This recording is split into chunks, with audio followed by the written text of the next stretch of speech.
నమస్తే welcome to Shilpa news. ముందుగా headlines. Chandrababu కుటీల అవకాశవాద రాజకీయాలను నంద్యాల ప్రజలు గమనిస్తున్నారని తగిన బుద్ధి చెబుతారన్న వైఎస్ఆర్ పార్టీ పాడేరు ఎమ్మెల్యే గిడ్డి ఈశ్వరి.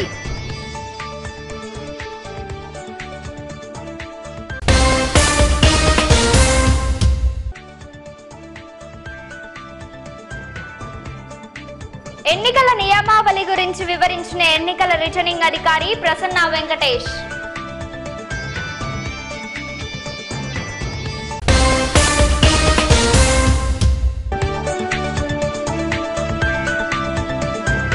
ఉప ఎన్నికల ప్రచారంలో భాగంగా 35, 36 వార్డులలో ప్రచారాన్ని నిర్వహించిన వైఎస్ఆర్ పార్టీ అభ్యర్థి మాజీ మంత్రి శిల్పా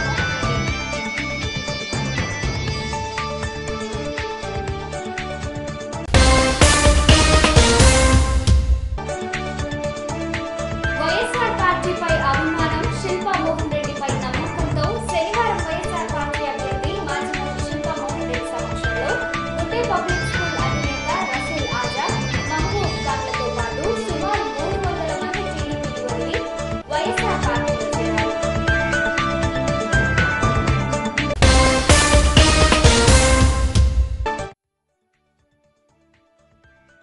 ఎన్నికల ప్రచారంలో భాగంగా 39వ వార్డులో ప్రచారం నిర్వహించిన పాణ్యం వైఎస్ఆర్ పార్టీ ఎమ్మెల్యే గౌరు చరితారెడ్డి.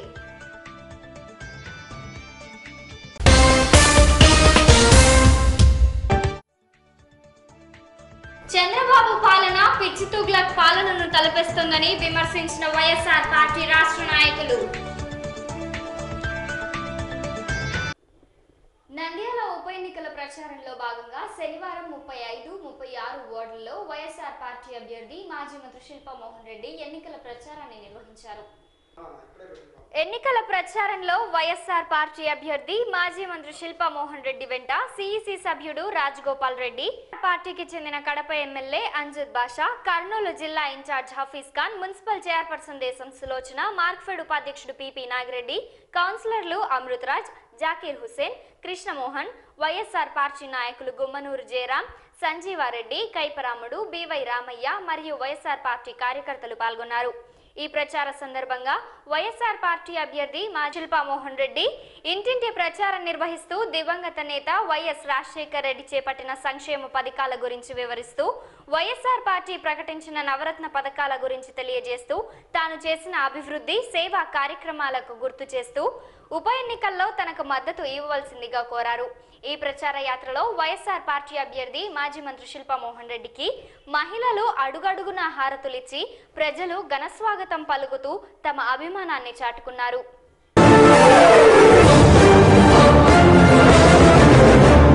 జగనన్న జగనన్న జగమంతా నీతో, జగనన్న జగనన్న జగమంతా నీతో, రాజన్నకు పుత్రుడవు రైతన్నకు మిత్రుడవు, జగనన్న జగనన్న జనులంతా నీతో, రాజన్నకు ప్రతిరూపం రాష్ట్రానికి నువ్వు, జగనన్న జగనన్న ప్రజలంతా నీవు.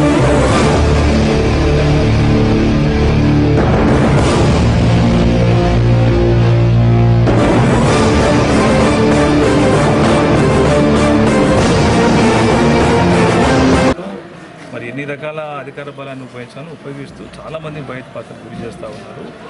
డబ్బుతో కొనుగోలు చేయాలన్న నాయకులని చాలామంది కొనుగోలు చేస్తూ ఉన్నారు. అదేవిధంగా జన సమీకరణలో రకరకాలుగా ఎన్ని రకాలుగా అధికారాన్ని ఉపయోగించాలా, ఎన్ని రకాలుగా డబ్బులు ఉపయోగించాలా, ఎన్ని రకాలుగా ఉపయోగిస్తున్నారు. ఎన్ని ఉపయోగించినా ఏముంచినా మా ధైర్యం ఒకటే, మా ధైర్యం ప్రజల ఆశీర్వాదం మాకుంది, తప్పకుండా గెలుస్తాం. దీనికి బలం జగన్మోహన్ రెడ్డి గారి బలము, వైఎస్ఆర్సీపీ బలము, అదేవిధంగా శిల్పా. నంద్యాల నియోజకవర్గంలో నంద్యాల మున్సిపాలిటీ వచ్చింది. ఈ మున్సిపాలిటీకి సంబంధించి ఇప్పటివరకు ఎటువంటి అభివృద్ధి జరగని నేపథ్యంలో ఇప్పటికిప్పుడు అనేక పథకాలు మేము చేస్తామని చెప్పేసి ప్రకటిస్తున్న ప్రభుత్వం, దాని మీద మీరు ఎలా స్పందిస్తారు? నేను కూడా 3.5 సంవత్సరం దగ్గరగా తెలుగుదేశంలో ఉన్నాను. ఆ రోజు ఎన్నోసార్లు విజ్ఞాపన పత్రాలు ఇచ్చాము, విజ్ఞాపన చేశాము. యువగుంటకు వచ్చినప్పుడు అడిగినాం, నంద్యాలకు వచ్చినప్పుడు అడిగినాం, కర్నూలుకు వచ్చినప్పుడు అడిగినాం, హైదరాబాద్ పోయి అడిగినాం, విజయవాడ పోయి అడిగినాం. అన్నిటికీ ఎన్నిసార్లు అడిగినా కానీ కూడా డబ్బులు లేవు అంటూనే వచ్చారు తప్ప, ఈవెన్ వైడనింగ్ గురించి అదే పనిగా మాట్లాడితే మీరేం పెడతారో చెప్పండి, మా దగ్గర డబ్బులు అయితే లేదు, మీరు ఏదైనా ముందు నువ్వు సొంతంగా ఏమి ఇస్తావో చెప్పు, దాన్ని బట్టి మాట్లాడతాను. ఇదే దిగుతున్నాం. ఎన్నోసార్లు వైడనింగ్ గురించి అడిగాం. అదేవిధంగా మున్సిపాలిటీ నుంచే 3 కోట్ల ఒకసారి 3 కోట్ల ఒకసారి ఇచ్చి వెనక్కు మొత్తం గోడలని కూడా ఏదైతే రహదారికి సంబంధించిన అడ్డం ఉన్నాయో అవన్నీ గవర్నమెంట్ ఆఫీసులు జరపడం జరిగింది. అక్కడ నుంచి ప్రాసెస్ మొదలైంది. ఆల్రెడీ మేము పర్మిషన్ కూడా 80 ఫీట్ కానీ 60 ఫీట్ కానీ 100 ఫీట్ కానీ పర్మిషన్ తెచ్చింది కూడా మేమే. అన్ని రకాలుగా డెవలప్ చేయాలని, అందులో ఇంటీరియర్గా పోతే మీకు డెవలప్మెంట్స్ ఎట్లుంటాయని కనపడదు. సిమెంట్ రోడ్లు కానీ, డ్రైనేజీలు కానీ, వాటర్ కానీ, ఎలక్ట్రిసిటీ కానీ అవేం తిరగకుండా వాళ్ళు ఎంతసేపు మెయిన్ రోడ్లో తిరుగుతూ ఈ నాయకులకు యాక్చువల్లీ ఏ సంది ఏదో తెలియదు. ఇప్పుడున్న నాయకులందరూ కూడా ఏ సంది ఎక్కడ పోతుందో కూడా తెలియదు. వార్డులలో పర్యటించడం లేదు. ఊరికే బయట మెయిన్ రోడ్లు తిరిగి డెవలప్మెంట్ చేస్తామంటే కాదు. ప్రజల దగ్గరికి పోవాలి, ప్రజలను అడగాలి. ప్రజల దగ్గర ఏమి సమస్యలో మాకు తెలుసు. ప్రతి సంది తిరిగి ఉన్నాం. ఇక్కడ మాకు ఎలాంటి ఇబ్బందులు జరుగుతాయని మేము అనుకోవటం లేదు. తప్పకుండా ప్రజల ఆశీర్వాదం మా సైడ్. నంద్యాల ఉప ఎన్నికల సందర్భంగా వైఎస్ఆర్ పార్టీ అభ్యర్థి మాజీ మంత్రి శిల్పా మోహన్ రెడ్డి విజయాన్ని కోరుతూ పట్టణంలోని 17వ వార్డులో వైఎస్ఆర్ పార్టీకి చెందిన పాడేరు ఎమ్మెల్యే గిడ్డి ఈశ్వరి ప్రచారాన్ని నిర్వహించారు. గిడ్డి ఈశ్వరితో పాటు వార్డు వైఎస్ఆర్ పార్టీ నాయకులు వాసగిరి రమేష్, సుధాకర్, సంజీవ, సుబ్బరాయుడు, అనిల్, జయరాజ్, తిమ్మయ్య, సుబ్రహ్మణ్యం, విజయ్ తదితర వైఎస్ఆర్ పార్టీ కార్యకర్తలు పాల్గొన్నారు. ఈ సందర్భంగా వైఎస్ఆర్ పార్టీ ఎమ్మెల్యే గిడ్డి ఈశ్వరి మాట్లాడుతూ ముఖ్యమంత్రి చంద్రబాబు కుటీల అవకాశవాద రాజకీయాలను నంద్యాల ప్రజలు గమనిస్తున్నారని వచ్చే ఉప ఎన్నికల్లో తగిన బుద్ధి చెబుతారన్నారు. అయితే వైఎస్ఆర్ కాంగ్రెస్ పార్టీ నుంచి 2014లో ఎన్నికైనటువంటి భూమా నాగిరెడ్డి గారు ఎమ్మెల్యేగా, వైసీపీ ఎమ్మెల్యేగా ఆ రోజు ప్రజలంతా కూడా ఆయన్ని ఆశీర్వదించి ఓట్లేశారు. ఆయన మరణానికి కారకుడైనటువంటి చంద్రబాబు నాయుడు గత సంవత్సరన్నర కాలంలో ఆయన్ని పార్టీ నుంచి తీసుకెళ్ళిపోయి ఈ 3 ఏళ్లుగా అభివృద్ధికి దూరంగా పెట్టి ఈరోజు ఆయన చనిపోయిన తర్వాత, మరణం తర్వాత శవరాజకీయాలను చేస్తున్నటువంటి ఈ చంద్రబాబు నాయుడు నీచ రాజకీయాలకి రేపు జరగబోయే ఈ ఉప ఎన్నిక ఒక నాంది అవుతుందని మేము భావిస్తున్నాం. ఈ ప్రతి ఒక్కరి యొక్క స్పందన ఒకటే. గతంలో ఏదైతే మేము జగన్మోహన్ రెడ్డి గారిని నమ్మి ఓట్లేసామో ఇప్పుడు కూడా అదే జరుగుతుంది. రాజశేఖర రెడ్డి గారి వలన, శిల్పా మోహన్ రెడ్డి గారి వలన మా గ్రామాలు కానీ, మా ప్రాంతాలు, మా వార్డులు కానీ బాగుపడ్డాయి. ఖచ్చితంగా మేము శిల్పన్నకే మేము ఓటేస్తామని వారి యొక్క స్పందన చాలా చాలా ఆనందం కలిగిస్తుంది. మళ్ళీ ఈయనను గెలిపించి మళ్ళా తెలుగుదేశంలో ఎక్కువైతే కరెక్ట్. చంద్రబాబు నాయుడు అబద్ధాలు చెప్తాడు, అది కరెక్ట్. చంద్రబాబు నాయుడు అబద్ధాలు స్కీమ్ మళ్ళీ యాదవ్ పెడతాడు. చంద్రబాబు నాయుడే గెలుస్తాడు. జగన్ నేను ఒకటే కాలంటాడు, నేను అబద్ధం ఆడనంటాడు. నువ్వు అబద్ధం ఆడుకుంటే గెలిచలేవు నువ్వు. నంద్యాల ఉప ఎన్నికలు నిర్వహిస్తున్న సందర్భంగా ఎన్నికల రిటర్నింగ్ అధికారి ప్రసన్న వెంకటేష్ ఎన్నికల నియమావళి గురించి వివరిస్తూ ఉల్లంఘించిన వారిపై చర్యలు తీసుకుంటామని తెలిపారు. శనివారం స్థానిక ఆర్డీఓ కార్యాలయంలో ఏర్పాటు చేసిన విలేకరుల సమావేశంలో ఆయన మాట్లాడుతూ ఆగస్టు 23వ తేదీన నంద్యాల ఉప ఎన్నికలు నిర్వహిస్తామని, జూలై 29వ తేదీ నుండి ఆగస్టు 5వ తేదీ వరకు నామినేషన్లు స్వీకరిస్తామని, ఆగస్టు 7వ తేదీ స్క్రూటినీ, 9వ తేదీ నామినేషన్లు, ఉపసంహరణ తేదీలుగా నిర్ణయించామని, ఎన్నికల కౌంటింగ్ 28వ తేదీ నిర్వహిస్తామని, మొత్తం ఎన్నికల ప్రక్రియ ఆగస్టు 31 లోపు పూర్తి చేస్తామని తెలిపారు. ఎన్నికల పోలింగ్ను ఉదయం 7 గంటల నుండి సాయంత్రం 6 గంటల వరకు కొనసాగుతుందని, నామినేషన్లు వస్తే అభ్యర్థి వెంట 4 మాత్రమే అనుమతిస్తామని, ఎవరైనా ఎన్నికల నియమావళి అతిక్రమిస్తే తమకు సమాచారం ఇవ్వవలసిందిగా కోరారు. మన నంద్యాల నియోజకవర్గం అసెంబ్లీ కాన్స్టిట్యుయెన్సీ 139 అసెంబ్లీ కాన్స్టిట్యుయెన్సీకి బై ఎలక్షన్స్ అన్నది మన election commission of India schedule 27th ఈ నెల రిలీజ్ చేయడం జరిగింది. దానికి సంబంధించి ఎలక్షన్ నోటిఫికేషన్ అన్నది ఈ రోజు నుంచి మొదలు పెడుతున్నాము. నోటిఫికేషన్ రిలీజ్ అవుతుంది ఈరోజు, గెజెట్ నోటిఫికేషన్. ఇది సంబంధించి క్యాండిడేట్స్ నామినేషన్ ఫైల్ చేయడానికి లాస్ట్ డేట్ వచ్చి 5వ తేదీ 5th ఆగస్ట్ 2017 సాటర్డే. స్క్రూట్నీ చేయడానికి 7వ తేదీ 7th August Monday is the last date for scrutiny of nomination. విత్డ్రావల్కి 9th August is the last date. Polling date ఒకవేళ పోలింగ్ జరిగితే కంటెస్ట్ ఉంటే పోలింగ్ డేట్ వచ్చి 23వ తేదీ. పోలింగ్ టైమింగ్ అన్నది రివైజ్ చేయడం జరిగింది. మనకి polling timing morning 7 AM to evening 6 PM. General ఎలక్షన్స్లో ఉన్న టైమింగ్ కాకుండా రివైజ్డ్ టైమింగ్ ఇది. 7 AM టు 6 PM అన్నది రివైజ్డ్ టైమింగ్ అన్నది ఇవ్వడం జరిగింది. పోల్ కండక్ట్ అయ్యాక 23వ తేదీ కౌంటింగ్ అన్నది 28 జరుగుతుంది. అన్ని పోల్ రిలేటెడ్ ప్రాసెస్ అన్నీ కూడా 31 ఆగస్ట్ లోపల మనకి కంప్లీట్ అయిపోతుంది. ఇది ఎలక్షన్ షెడ్యూల్, మీకు అందరికీ కూడా ఒక కాపీ ఇవ్వడం జరుగుతుంది. ఇప్పుడు nomination form, affidavit 2 candidate submit చేయాలా. నామినేషన్ ఫామ్ 2Bలో సబ్మిట్ చేయాలా. అది కొంచెం రివైజ్ చేయడం జరిగింది. సో క్యాండిడేట్స్ ఎవరైనా నామినేషన్ ఫైల్ చేయాలంటే ఆ రివైజ్డ్ ఫార్మాట్ని రిటర్నింగ్ ఆఫీసర్ RDO ఆఫీస్లో ఇక్కడ నుంచి తీసుకోవచ్చు, లేదంటే CEO ఆంధ్ర వెబ్సైట్ నుంచి కూడా డౌన్లోడ్ చేసుకోవచ్చు. అఫిడవిట్ ఫామ్ 26 అనే ఉంటుంది. ఆ ఫార్మేట్ కూడా 2014 ఎలక్షన్లో రివైజ్డ్ ఫార్మేట్ వాడాము. ఆ ఫార్మేట్లో వాడు అప్లై చేయాలి. నామినేషన్కి వచ్చినప్పుడు క్యాండిడేట్తో పాటు 4 మాత్రమే అలౌడ్. ఒక క్యాండిడేట్ ప్లస్ 4 మాత్రమే రావాలా. అది స్ట్రిక్ట్గా ఎన్ఫోర్స్మెంట్ అనేది చేయడం జరుగుతుంది. ఒక చెక్ లిస్ట్ ద్వారా వాళ్ళు ప్రిలిమినరీ చెక్ లిస్టులు వాళ్ళు ఏమేమి సబ్మిట్ చేయాలని వెరిఫై చేసుకొని వాళ్ళకి ఒక కాపీ, అక్నాలెడ్జ్మెంట్ కాపీ కూడా ఇవ్వడం జరుగుతుంది. ఇది 139 నంద్యాల నియోజకవర్గం ఉన్నది జనరల్ కాన్స్టిట్యున్సీ కాబట్టి 10,000 రూపీస్ అన్నది డిపాజిట్ అమౌంట్ ఉంటుంది. సో ఈ రోజు నుంచి గెజెట్ నోటిఫికేషన్ మొదలు పెడుతుంది. మనకి ఏ డేట్లో షెడ్యూల్ వచ్చిందో 27th ఆ డేట్ నుంచి మోడల్ కోడ్ ఆఫ్ కండక్ట్ అనేది అమలు చేయడం జరిగింది. So model code of conduct మన అసెంబ్లీ కాన్స్టిట్యున్సీ మాత్రం కాకుండా జిల్లా మొత్తం కూడా వర్తిస్తుంది. సో వైలేషన్ సంబంధించి ఏదైనా కంప్లైంట్స్ ఉంటే కూడా మనకి కంప్లైంట్స్ మానిటరింగ్ సెల్ అన్నది కమాండ్ కంట్రోల్ రూమ్ అన్నది కర్నూలు ఒకటి పెట్టడం జరిగింది, ఇక్కడ కూడా ఒకటి పెడుతున్నాము. సో ఏది model code of conduct violations ఉంటే కూడా వాళ్ళు ఇమీడియట్గా మాకు ఇంటిమేట్ చేయొచ్చు. మనకి నామినేషన్ ఫైలింగ్ టైమింగ్ కూడా క్లియర్గా ఇచ్చారు. 11 AM to 3 PM every day 11 AM to 3 PM ఈ టైం లోపల వచ్చి క్యాండిడేట్స్ వచ్చి మనకి నామినేషన్ అన్నది ఫైల్ చేయాలి. వైఎస్ఆర్ పార్టీపై అభిమానం, శిల్పమోహన్ రెడ్డిపై నమ్మకంతో శనివారం వైఎస్ఆర్ పార్టీ అభ్యర్థి శిల్పమోహన్ రెడ్డి సమక్షంలో గుడ్డే పబ్లిక్ స్కూల్ అధినేత రసూల్ ఆజాద్, మహమ్మద్ ఖాన్లతో పాటు సుమారు 300 మంది టీడీపీని వదిలి వైఎస్ఆర్ పార్టీలో చేరారు. ఈ సందర్భంగా ఏర్పాటు చేసిన సభలో గుడ్డే పబ్లిక్ స్కూల్ వ్యవస్థాపకుడు రసూల్ ఆజాద్ మాట్లాడుతూ తాను గత 30 సంవత్సరాలుగా వైఎస్ రాజశేఖర్ రెడ్డిపై అభిమానంతో ఉన్నామని, ఇప్పుడు శిల్పమోహన్ రెడ్డిపై అభిమానం, నమ్మకంతో వైఎస్ఆర్ పార్టీలో చేరుతున్నట్లు తెలిపారు. ఈ సందర్భంగా వైఎస్ఆర్ పార్టీ అభ్యర్థి మాజీ మంత్రి శిల్పమోహన్ రెడ్డి మాట్లాడుతూ మనకు వచ్చేసి అధికారంలో ఉన్నటువంటి పార్టీ 3 సంవత్సరాలు పైగా పరిపాలిస్తూ కూడా నంద్యాల ఏ రోజు కూడా వచ్చేసి పట్టించుకోలేదు.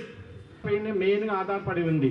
మహిళల కోసం ఎంతో చేసిన అంటే మహిళా సహకార్ కానీ, మహిళా బ్యాంక్ కానీ, శిల్ప సహకారు లోపల వాళ్ళకు కావలసిన కుట్టు మిషన్లు కానీ, ఈరోజు వాటర్ ప్లాంట్ అంత వాటర్ సఫిషియెంట్గా దొరుకుతున్నాయి అంటే తాగడానికి ₹1 ఖర్చు లేకుండా కూడా జనాలు తెచ్చుకుంటున్నారంటే ఈరోజు ప్రతి ఒక్కరూ శిల్ప సహకారంలో వస్తువులు తెచ్చుకుంటున్నారు, తాగడానికి మంచినీళ్ళు తెచ్చుకుంటున్నారు. తాగేటప్పుడు ఇవి శిల్ప ఇచ్చిన మంచినీళ్ళని గుర్తుపెట్టుకొని ఓటేస్తే ఆయన మంచి మెజార్టీతో గెలుస్తానని కూడా పదే చెప్పుకుంటున్నాను. తెలుగులో మాట్లాడుతున్నారు కాబట్టి నేను ఉర్దూలో మాట్లాడదామని అనుకుంటున్నాను. चंद्रबाबू नायडू साहब ये इलेक्शन में कैंडिडेट को नहीं ठहरा करना चाहिए. क्यों नहीं ठहरा करना चाहिए? क्योंकि ये वाईएसआर कांग्रेस पार्टी जीती सो सीट है. जिस तरीके से वाईएसआर कांग्रेस पार्टी इससे पहले भी जहां पर भी तेलुगुदेशम पार्टी का लीडर ठहरा, अगर वहां पर किसी का वहां पर इंतकाल हो गया तो जगन साहब कहीं पर भी पोटी नहीं रखे. यहाँ पर नंद्याल में पोटी इसलिए रखे क्योंकि ये वाईएसआर कांग्रेस पार्टी की सीट है. तो गलती किसकी है मेरे भाई? चंद्रबाबू नायडू साहब की. మా మామ మహబూబ్ ఖాన్ గారికి అభినందనలు తెలుపుకుంటా ఉన్నాను. ఎందుకంటే మన సాయిబాబా నగర్లో వీళ్ళు వచ్చిన తర్వాత ఇంకా మన వైఎస్ఆర్ కాంగ్రెస్ పార్టీ మంచి ఊపుతో భారీ మెజార్టీ దిక్కున వెళ్తుందని ఆశిస్తూ నేను వాళ్ళకు అభినందనలు తెలుపుకుంటున్నాను. ఇంకొకటి నంద్యాల ప్రజలకు ఒక చిన్న సందేహం ఉంది. ఇప్పుడు తెలుగుదేశం గవర్నమెంట్ రోడ్ వైడనింగ్ చేసింది, ఇల్లు కట్టిస్తూ ఉంది, డెవలప్మెంట్స్ చేస్తూ ఉంది, అన్నీ చేస్తూ ఉంది. అంటే ఒక్కటే గుర్తుపెట్టుకోండి, శిల్పమోహన్ రెడ్డి గారు పార్టీ వీడి వైసీపీలో కంటెస్ట్ చేస్తా అన్నందుకే ఇవన్నీ జరుగుతూ ఉన్నాయి, లేకపోతే ఏమీ జరగవు. ఈ అభివృద్ధి పరోక్షంగా అయితే మాత్రం శిల్పమోహన్ రెడ్డి గారి వల్లనే జరిగింది అని అనుకోవాలా. కాబట్టి మనం అన్నగారిని ఖచ్చితంగా అఖండ మెజారిటీతో, రాష్ట్రమే కాదు దేశం మొత్తం చూస్తూ ఉంది ఈ ఎలక్షన్స్ని, మనం భారీ మెజారిటీతో అన్నగారిని గెలిపించుకొని మన నంద్యాల సత్తా ఏంటో చాటాల్సిన అవసరం ఎంతైనా ఉంది. ఒక్క చంద్రబాబు నాయుడు కాదు, 100 చంద్రబాబు నాయుడు ఆపే శక్తి లేదు. జగన్మోహన్ రెడ్డి గారు ముఖ్యమంత్రి కాయి కొన్ని రోజుల తర్వాత కాబోయే ఎమ్మెల్యే మా శిల్పామోహన్ రెడ్డి గారు, కాబోయే మంత్రి మన శిల్పామోహన్ రెడ్డి గారు. మన చాలా హ్యాపీ మన रसूल आज़ा साहब पार्टी చేరుకున్నాడు. बहुत खुशी की बात है. तहे दिल से వైఎస్ఆర్ కాంగ్రెస్ పార్టీ में आपका इस्तकबाल है. మన శిల్ప అన్న కోసం చెప్పాలి అవసరం లేదు. ఈ వట్టి భీముడు కాదు, గట్టి భీముడు.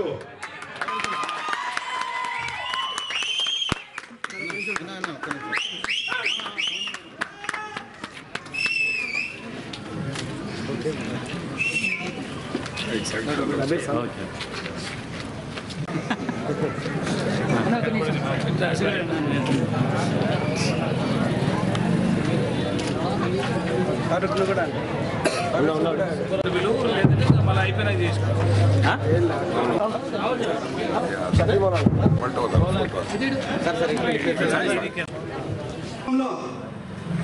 బీసీల యొక్క కష్టాలు, రైతుల యొక్క కష్టాలు అన్ని గమనించినటువంటి రాజశేఖర రెడ్డి గారు 9 సంవత్సరాలు చంద్రబాబు నాయుడు గారి పాలనలో పూర్తిగా భస్మమైపోయినటువంటి ప్రజానీకాన్ని కాపాడడం కోసం రుణమాఫీని చేసి రైతులను ఆదుకున్నారు. విద్యాపరంగా, రాజకీయంగా, ఆర్థికంగా వెనుకబడినటువంటి మైనార్టీలకు 4% రిజర్వేషన్ ఇచ్చి ఆదుకున్నారు.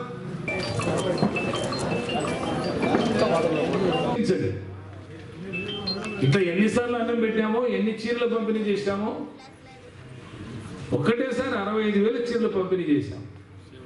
18 సంవత్సరాల నుంచి సేవా కార్యక్రమం కంటిన్యూ కొనసాగిస్తున్నాం. వడ్డీ లేని రుణాలు కానీ, మంచినీళ్ళు ఇచ్చే కార్యక్రమాలు కానీ, పెళ్లిళ్ళు ఫ్రీగా చేసే కార్యక్రమాలు కానీ, అదేవిధంగా కందిపప్పు, పామాయిల్, షుగరు, జొన్నలు ఇలాంటి ఇచ్చే కార్యక్రమాలు కానీ ఎన్నో కార్యక్రమాలు కొనసాగిస్తున్నాం. మీరు ఇంతవరకు మీకు ఈ గల్లీలో ఏముందో తెలియడంలా, ఈ సందులో ఏముందో మీకు తెలియడంలా. మెయిన్ రోడ్ అయితే తిరుగుతున్నారు, పోతున్నారు, ఎంత మంది ఇది అనుకుంటున్నారు. వైఎస్ఆర్సీపీ జెండా ఎగరడానికి సర్వశక్తులు ఉంటున్నారని ఈ సభ ద్వారా మనవి చేస్తూ మరొకసారి ఆ కుటుంబానికి భగవంతుడు ఆయుర్వేదం ఇవ్వాలని మనసారా కోరుతూ సెలవు తీసుకు. స్థానిక 39వ వార్డులో వైఎస్ఆర్ పార్టీ నందికొట్కూరు ఎమ్మెల్యే గౌరు చరితారెడ్డి ఎన్నికల ప్రచారాన్ని నిర్వహించారు. గౌరు చరితారెడ్డితో పాటుగా వైఎస్ఆర్ పార్టీకి చెందిన స్థానిక నాయకులు నందమూర్ నగర్ శేఖర్, యూసుఫ్, హుసేన్ బేగ్, సర్దార్, మాబూఫీర్, నందమూర్ నగర్ బాషా మరియు వైఎస్ఆర్ పార్టీ కార్యకర్తలు పాల్గొన్నారు. ఈ సందర్భంగా ఎమ్మెల్యే గౌరు చరితారెడ్డి మాట్లాడుతూ పార్టీ అభ్యర్థిగా పోటీ చేస్తున్న మన శిల్పా మోహన్ రెడ్డి గారికి క్యాంపెయినింగ్ కోసము ఇంటింటి ప్రచారం చేయడం జరుగుతూ ఉంది. మాకు 37వ వార్డు ఇన్ఛార్జిగా ఉన్నాము. ఇక్కడ ప్రజల నుంచి మంచి స్పందన ఉంది. రేపు జరగబోయే సాధారణ ఎన్నికలకు ఇది పునాది లాంటిది. ఇప్పుడు ఇన్ని రోజులు 3 ఏళ్ల నుంచి అధికారంలోకి ఉంది తెలుగుదేశం పార్టీ. ఎప్పుడూ లేనిది ఇప్పుడు అంటే ఓట్ల కోసం వాళ్ళకు ఓడిపోతామనే భయం పుట్టుకుంది. దానికోసమే ఇప్పుడు అభివృద్ధి చేశామని చెప్పుకోవడానికి వాళ్ళు కర్నూలు జిల్లాకు వచ్చిన ఫండ్స్ అంతా నంద్యాలకు తరలించి డెవలప్ చేస్తున్నాము, మా అభివృద్ధిని చూసి ఓటేయండి అని చెప్తా ఉన్నారు. 3 ఏళ్ళుగా అధికారంలోకి వచ్చి ఇచ్చిన హామీలు ఏవీ నెరవేర్చకుండా ఈయన చంద్రబాబు నాయుడు ముఖ్యమంత్రి అయిన తర్వాత అన్ని వర్గాల రాష్ట్ర ప్రజలంతా చాలా సమస్యలు ఎదుర్కొంటూ ఉన్నారు. ప్రతి ఒక్కరూ అంటే రైతులైతేనేమి, విద్యార్థులైతేనేమి, యువకులైతేనేమి, మహిళలైతేనేమి, ఉపాధ్యాయులైతేనేమి, ఎంప్లాయీస్ అయితేనేమి అన్ని రకాలుగా ఇబ్బంది పడుతూ ఉన్నారు. అంతేకాకుండా నంద్యాల ప్రజలకు కూడా అన్నీ తెలుసు. గతంలో ఒక రాష్ట్రపతిని, ఒక ప్రధానమంత్రిని ఎంపిక చేసిన ఘనత నంద్యాల నియోజకవర్గ ప్రజలకు ఉంది. కాబట్టి ఎవరు సమర్థమైన వాళ్ళు ఎవరు ఉంటే నియోజకవర్గం బాగుపడుతుందో అని వాళ్ళు అంతా ఆలోచించే ఓటు వేస్తారని మేము ఆశిస్తున్నాం. తప్పకుండా రేపు రాబోయే ఎలక్షన్లలో వైఎస్ఆర్ కాంగ్రెస్ పార్టీ అభ్యర్థి అయిన శిల్పా మోహన్ రెడ్డి గారు అత్యధిక మెజార్టీతో గెలవబోతా ఉన్నారు. ముఖ్యమంత్రి చంద్రబాబు పాలన పిచ్చి తుగ్లక్ పాలనను తలపిస్తోందని వైఎస్ఆర్ పార్టీ రాష్ట్ర నాయకులు పూతలపట్టు ఎమ్మెల్యే సుధీర్ కుమార్, పాడేరు ఎమ్మెల్యే గిడ్డు ఈశ్వరి నారాయణ స్వామి విమర్శించారు. వైఎస్ఆర్ పార్టీ కార్యాలయంలో ఏర్పాటు చేసిన విలేకరుల సమావేశంలో వారు మాట్లాడుతూ ఉద్యోగుల వియో పరిమితి 50 సంవత్సరాలకే పరిమితి చేయడం, వారి పనితీరు సరిగ్గా లేదనే నెపంతో ఎప్పుడైనా తొలగిస్తామనడం సరికాదని, ప్రభుత్వ ఉద్యోగులు ఈ విధానం వల్ల మనస్తాపం చెందుతారని, ఈ 3 ఏళ్ల కాలంలో ముఖ్యమంత్రిగా ఎటువంటి అభివృద్ధి చేయలేదని, ఈ విధానం తనకు కూడా చంద్రబాబు అన్వయించుకోవాలని విమర్శించారు. ఈ విధానాన్ని జీవోలను రద్దు చేయకుంటే ఉద్యోగుల పక్షాన వైఎస్ఆర్ కాంగ్రెస్ పార్టీ నిలబడి పోరాటాలు, ఉద్యమాలు చేయడానికి సిద్ధమని తెలిపారు. మీడియా మిత్రులందరికీ నాకు నమస్కారాలు. మీద మరి ఫండమెంటల్ స్కూల్ 56వ నిబంధనని సవరిస్తూ ఒక ఉద్యోగికి 50 సంవత్సరాలకే ఇంటికి పంపించే కార్యక్రమాన్ని ఈ ప్రభుత్వం తీసుకోవడం చాలా బాధాకరం. ప్రైవేట్ ఉద్యోగికి ఒక ప్రభుత్వ ఉద్యోగికి ఉన్న తేడా ఏంటంటే, ప్రభుత్వ ఉద్యోగికి ఒక ఉద్యోగ భద్రత అనేది ఉంటుంది. మరి ఈరోజు ఈ ప్రభుత్వం తీసుకున్నటువంటి ఈ యొక్క జీవోల కార్యక్రమంలో వారికి ఆ ఉద్యోగ భద్రత అనేది లేకుండా చేస్తూ వారి యొక్క సర్వీసులు కూడా అర్థాంతరంగా వారి పనితీరు నచ్చని కారణం చేత అని ఒక నిర్ణయం తీసుకొని సమీక్షలు నిర్వహించి వారిని ఇంటికి పంపిస్తామని ఈరోజు తీసుకున్నటువంటి యొక్క 5 జీవోల్ని వైఎస్ఆర్ పార్టీ తరఫున నేను ఖండిస్తున్నాను. సాధారణంగా ఉద్యోగస్తులు 50 సంవత్సరాల వయసు వచ్చినప్పుడు వారికి పెద్ద చదువు చదువుకుంటున్నటువంటి పిల్లలు ఉంటారు, అలాగే పెళ్లి కావాల్సినటువంటి పిల్లలు ఉంటారు. ఎంత మనోవేదనకి గురి చేస్తున్నారో మనకందరికీ కూడా తెలుసు. ఒక ప్రభుత్వం పనితీరు బాగుండాలన్నా, ప్రజా సంక్షేమ పథకాలు సక్రమంగా జరగాలన్నా, ప్రతి దానికి ఉద్యోగి తన బాధ్యతలను సక్రమంగా చేస్తున్నప్పుడు ఉద్యోగులకి ఒక భరోసా ఉన్నప్పుడే ఆ ప్రభుత్వం సక్రమంగా నడుస్తుంది. కానీ ఈరోజు చంద్రబాబు నాయుడు వాటన్నిటికీ తిలోదకాలిస్తూ ఒక పిచ్చి తుగ్లక్ పాలనలా, ఒక పిచ్చి ఆలోచనలతో ఈరోజు ఈ రాష్ట్రంలో పనిచేసినటువంటి ఉద్యోగ ఉపాధ్యాయులకు భద్రతను, భరోసాను ఇవ్వకోకుండా 50 ఏళ్లకే ఇంటికి పంపిస్తాను, నీ యొక్క పెర్ఫార్మెన్స్ని చూసి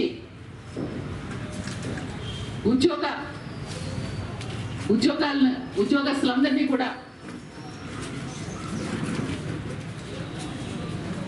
తిలోదకాలు పలుకుతానని చెప్తున్నటువంటి తీరుని వైఎస్ఆర్ కాంగ్రెస్ పార్టీ పూర్తిగా మేము ఖండిస్తా ఉన్నాం.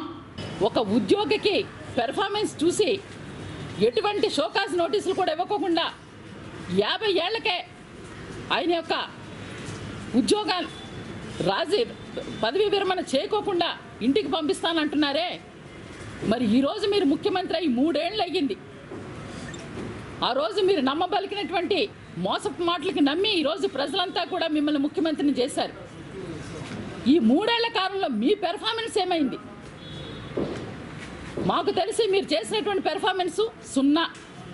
మరి ఈ లెక్కను చూస్తే తక్షణమే మిమ్మల్ని ఇంటికి పంపించాలి.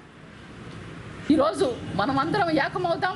రాబోయే కాలంలో చంద్రబాబు నాయుడే కాదు, ఆ తెలుగుదేశం పార్టీని పూర్తిగా మనం మట్టు చేసేదాకా కూడా మనం అందరం కలిసికట్టుగా ఉద్యమాలు చేసి మన యొక్క ఉద్యోగ భద్రతని, భరోసాని కాపాడుకుందామని చెప్పి ఈ సందర్భంగా మిత్రులందరికీ తెలియజేస్తూ ఈ ఆలోచన వెంటనే తక్షణమే వెనక్కి తీసుకోవాలని, లేని పక్షంలో వైఎస్ఆర్ కాంగ్రెస్ పార్టీ ప్రజల పక్షాన, ఉద్యోగుల పక్షాన ఉంటాం.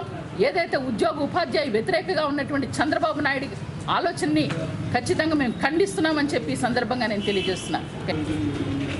50 సంవత్సరాలకి ఉద్యోగస్తులు వాళ్ళ పనితీరును బట్టి సరిగ్గా పని చేయకపోతే ఉద్యోగం నుంచి తొలగిస్తామని ఒక 5 జీవోలు ఇవ్వడం జరిగింది. శనివారం స్థానిక టీడీపీ కార్యాలయంలో తెలుగుదేశం పార్టీకి చెందిన మంత్రి అమర్నాథ్ రెడ్డి, ఎమ్మెల్సీ ఫరూక్లు పత్రికా విలేకరుల సమావేశాన్ని నిర్వహించారు. వార్తలు ముగించే ముందు ముఖ్యాంశాలు మరోసారి. చంద్రబాబు కుటీల అవకాశవాద రాజకీయాలను నంద్యాల ప్రజలు గమనిస్తున్నారని తగిన బుద్ధి చెబుతారన్న వైఎస్ఆర్ పార్టీ పాడేరు ఎమ్మెల్యే గిడ్డి ఈశ్వరి.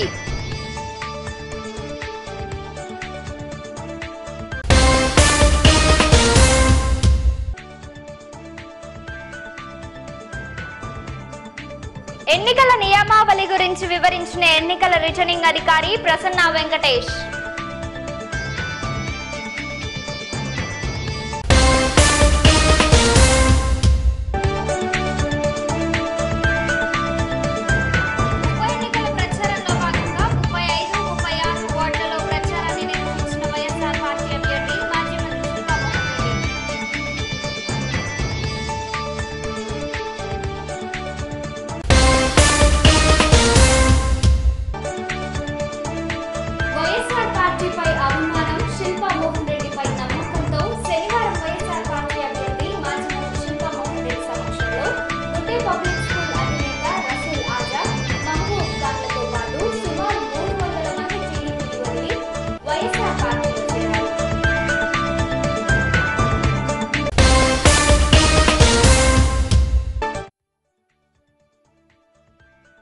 ఎన్నికల ప్రచారంలో భాగంగా 39వ వార్డులో ప్రచారం నిర్వహించిన పాణ్యం వైఎస్ఆర్ పార్టీ ఎమ్మెల్యే గౌరి చరితారెడ్డి.